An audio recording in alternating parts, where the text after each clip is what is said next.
Las campanas dejaron de sonar en los años 70 del pasado siglo tras desacralizar esta iglesia y trasladar los elementos mobiliarios a Burgos.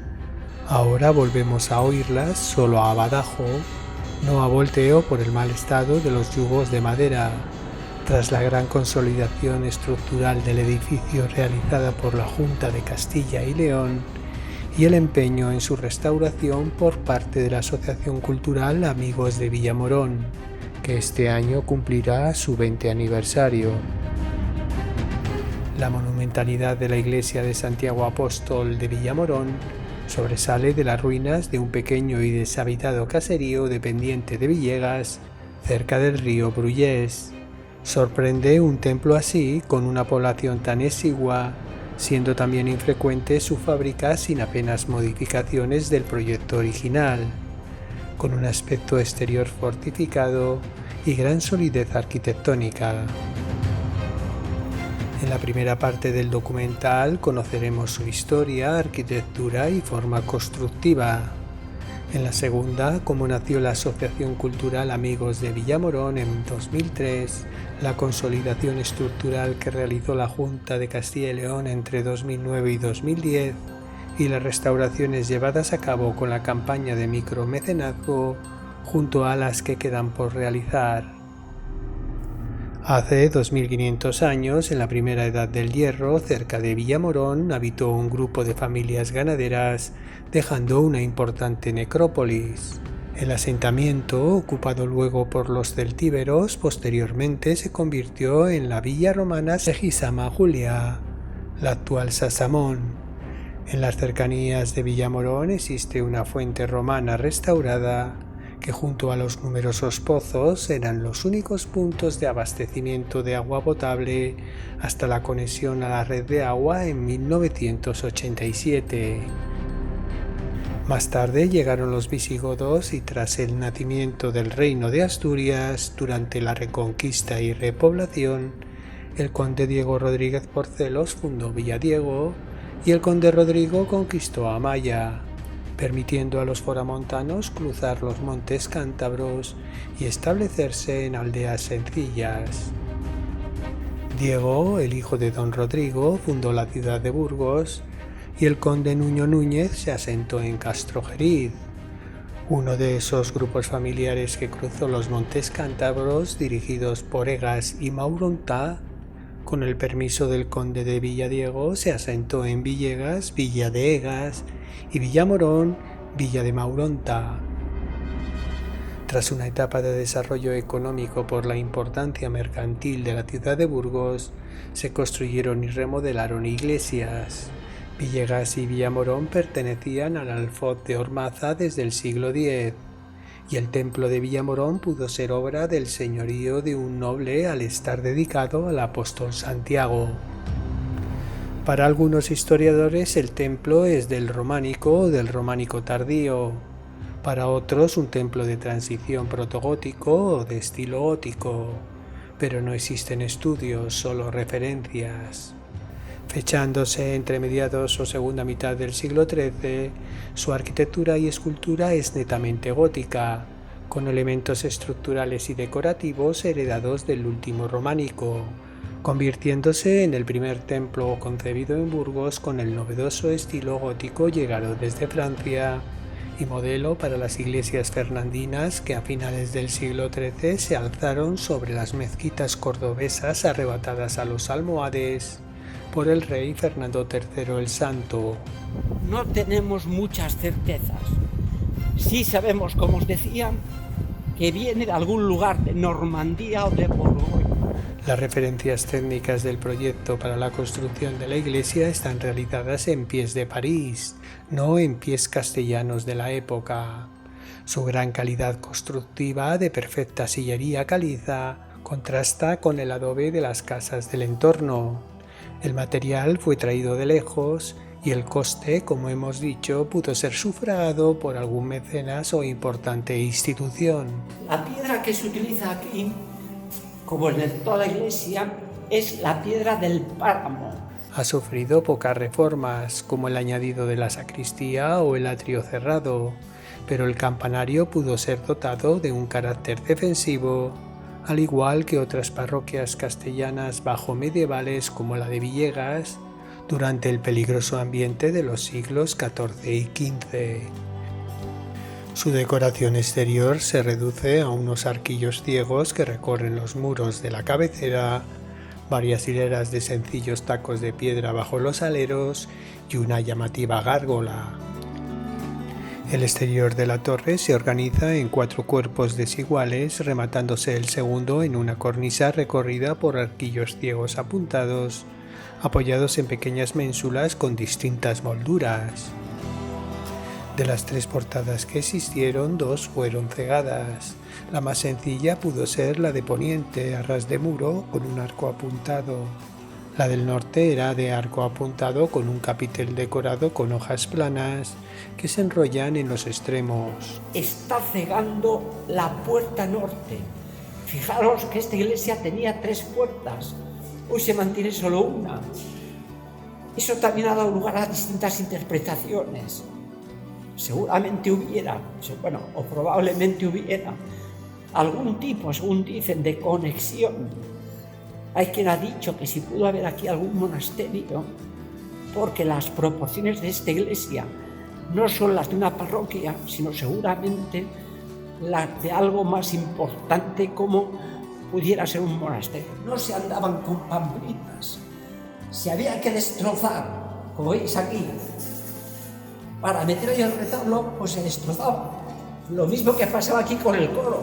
Si veis el coro, estas vigas de aquí van empotradas en la columna que ha sido cortada, que ha sido cerrada para encajar ahí las vigas. El único acceso al templo es por la portada meridional abocinada con 6 arquivoltas apuntadas.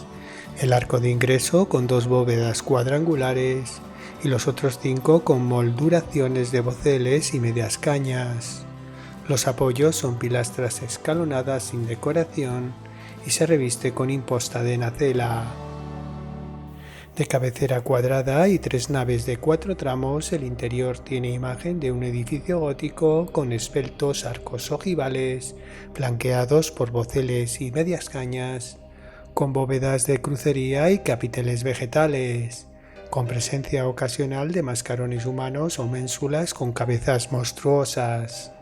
La gran altura de la nave central contrasta con la baja de las laterales. 3 arquillos ciegos, ligeramente apuntados, apoyados sobre dobles columnas con capiteles de cestas lisas, decoran el muro del primer tramo de la nave norte, y un bancal corrido va a lo largo del muro septentrional, con arista abocelada. Los muros están revocados de blanco con capiteles coloristas y en las bóvedas se representan a santos con pinturas posiblemente barrocas, aunque bajo ellas se aprecian otras formadas por un despiece de sillares de líneas rojas sobre fondo blanco. Estas pinturas más antiguas están fechadas por una inscripción a pincel en letra gótica minúscula sobre el muro que ciega la puerta norte. Esta iglesia se pinceló y lució de 1478 años, primero día de agosto. Sobre la capilla mayor se eleva una poderosa torre que ha sufrido varias reformas a lo largo de los siglos. En los muros de las naves hay contrafuertes en los extremos de cada paramento, característico de la construcción románica, pero con una innovación tardía de vertedores achaflanados que más adelante portarán los contrafuertes en esquina. En los paramentos de las cabeceras y los paños de la nave meridional se abren ventanas apuntadas de triple arcuación, no siendo la estrecha saetera románica sino ventanales más amplios con un alféizar achaflanado. En la nave norte se repite como recurso decorativo, intentando proporcionar más luz al interior con pequeños óculos lobulados que se abren a la parte alta a las 2 naves de la nave central, y sobre todo con el gran rosetón polilobulado de 4,5 metros de diámetro en el hastial occidental. La idea de luz, de falta de luz en esta parte norte, como veis aquí claramente, ¿por qué? Pues porque el armazón de este retablo está tapando la ventana, que en el proyecto arquitectónico original estaba pensada para dar luz a esta parte, como esa ventana del final del oeste da luz a aquella parte. Bajo el rosetón está el coro de madera que era del siglo XVI y que ahora se acaba de hacer nuevo. Se conservan restos de la antigua pila bautismal de piedra caliza, que cuentan que se desmoronó celebrando un bautizo. En los años 70 del pasado siglo, los elementos mobiliarios se trasladaron al Museo del Retablo de Burgos. Conservaba aquí un Cristo crucificado de tamaño natural en madera policromada de época gótica, aunque por su rusticidad se haya considerado como románico. Declarado bien de interés cultural en 1994, su fachada occidental estuvo a punto de venirse abajo por la capa freática. Que estamos encima de una gran capa freática de agua. Aquí todas las casas tienen su propio pozo. La iglesia tiene también su propio pozo, lo que hacía que en esa fachada occidental, con la existencia de otros pozos de las viviendas aledañas, el pequeño flujo, cada vez que se sacaba agua, contribuía a desestabilizar el edificio. La despoblación dejó en gran parte abandonado el pueblo, y los problemas de cimentación con el paso del tiempo amenazaron con la destrucción del templo. Pero el llamamiento y el deseo de un grupo de 8 personas en crear una asociación cultural para trabajar por la rehabilitación de la iglesia de Villamorón hizo que el 31 de octubre de 2003 naciera la Asociación Cultural Amigos de Villamorón, formada por vecinos o antiguos vecinos de la villa, sus descendientes y personas de otras provincias. Porque aquí la Junta dedicó nada más y nada menos que 1.300.000 euros a consolidar el edificio. La Junta de Castilla y León realizó entre 2009 y 2010 la consolidación estructural de arcos y bóvedas mediante la recuperación de la geometría de las plementerías, la retirada gradual de plataformas y aperos, la protección general de las policromías en bóvedas, la protección de las vidrieras, la sustitución de la armadura y el tejado sobre la torre, la restitución de la coronación de ambos usos de escaleras, además del desmontaje y reposición de la estructura de la cubierta en la nave central y laterales, así como la consolidación del relleno en los senos de las bóvedas. De hecho, en la zona del ábside principal tuvieron que coser la pared a través de barras metálicas para evitar que el edificio siguiera abriéndose. Aquí donde estáis ya había sillares de las bóvedas que estaban en el suelo, y estas baldosas en blanco, blanquecinas, indican precisamente que se rompieron por los sillares que caían, unos pedazos enormes de sillares de las bóvedas que cayeron aquí. No sé si veis, por ejemplo, en el ábside, de arriba a abajo se ve como una línea, un poco más blanquecina. Pues todo eso lo tuvieron que coser con barras metálicas porque se estaba abriendo el edificio. ¿Y por qué se abría el edificio? Porque las cubiertas, es decir, el tejado, se estaba apoyando sobre las bóvedas. Las bóvedas es lo que vemos aquí ahora, cuando la función de las bóvedas no es esa. Con tanto peso, este es un problema muy característico de todo este tipo de edificios. ¿Qué estaba sucediendo? Que la iglesia se estaba abriendo. La Asociación Amigos de Villamorón asumió algunos trabajos menores en el interior, restaurando el suelo de la sacristía y cerrando las ventanas del campanario. Y gracias a una campaña de micromecenazgo ciudadano instaurado hace año y medio, se ha comenzado la restauración interior para equilibrarlo con la imagen exterior del templo, interviniendo en el coro, las ventanas y un altar. Ha sido posible gracias a la campaña de micromecenazgo que hace año y medio lanzamos con Hispania Nostra. Tuvo bastante repercusión mediática y un notable éxito a la hora de recaudar una financiación que nos era muy importante para abordar el interior de la iglesia. Se centraba esa campaña en dos elementos fundamentalmente, que son los paramentos verticales, vulgarmente las paredes, y luego también el coro.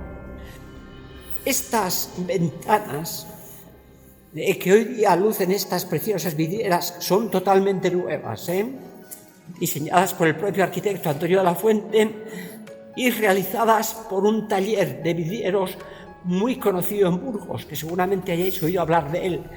Es el taller de los hermanos Barrio. Estas ventanas, óculos y el rosetón, que luego veremos, estaban totalmente destrozadas. Y muchas de ellas estaban incluso cegadas con ladrillos de adobe.